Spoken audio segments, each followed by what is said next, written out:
এয়া মছলাখিনি মই গোটেইখিনি উলিয়াই থৈছোঁ আপোনাৰ আচাৰৰ কাৰণে। আৰু এয়া তেল গৰম কৰি আছোঁ মই, এইটো পাঁচফোৰণটো দিম এতিয়া। আপোনালোকক অলপ জনাই দিম মই আচাৰটো বনোৱা। এয়া তেল গৰম হৈছে, আপোনাৰ মই পাঁচফোৰণটো দিছোঁ।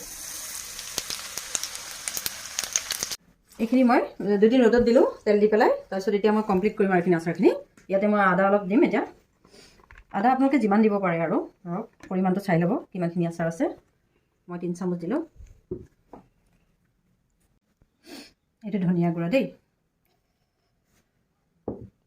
এইটো হৈছে লাল মিৰ্চ, আপোনাৰ জলকীয়া গুড়া, এইটো হৈছে জিৰা গুড়া,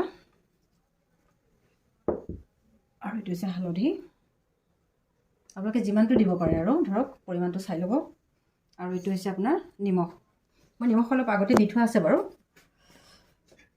তাৰপিছত আপোনাৰ এইখিনি হৈছে আপোনাৰ বগা সৰিয়হ। মই ইয়াতে 3 কেজি আচাৰ বনাইছোঁতো, 3 কেজি আচাৰত মই আপোনাৰ প্ৰায় 1-1.5 পোৱামান হ'ব আপোনাৰ সৰিয়হ, বগা সৰিয়হ পেষ্ট বনাই পেলাই মই দি আছোঁ এতিয়া।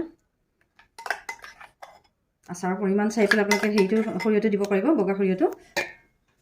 এতিয়া এইখিনি মিক্স কৰাৰ পিছত মই আপোনাক গৰম তেলটো লৈ লৈছোঁ, বনাব পাৰিব।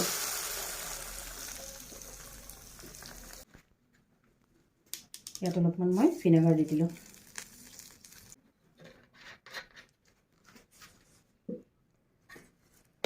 এতিয়া ভিনেগাৰ মিক্স কৰি দিলোঁ, কিন্তু একদম মানে কম পৰিমাণে দিব ভিনেগাৰটো, যাতে আচাৰটো ভাল হৈ থাকে। তাতকৈ বেছি দিব নালাগে। আপোনাৰ এইটো জলকীয়া আচাৰ, এইটো আপোনাৰ আচাৰটো এতিয়া এবছৰমান আপোনালোকে খাব পাৰিব। ইয়াত খালি ভিজা চামুচ লগাব নালাগে, ভিজা হাত দিব নালাগে, ভাল হৈ থাকিব। আৰু এতিয়া আচাৰটো আপোনাৰ 2 দিন বা 3 দিন ৰ'দত দি পেলাই তাৰপিছত আৰু আপুনি হেৰিত ভৰাই থ'ব পাৰিব বটলত। আকৌ আপুনি ভিজা চামুচ নলগালেই হ'ল আৰু।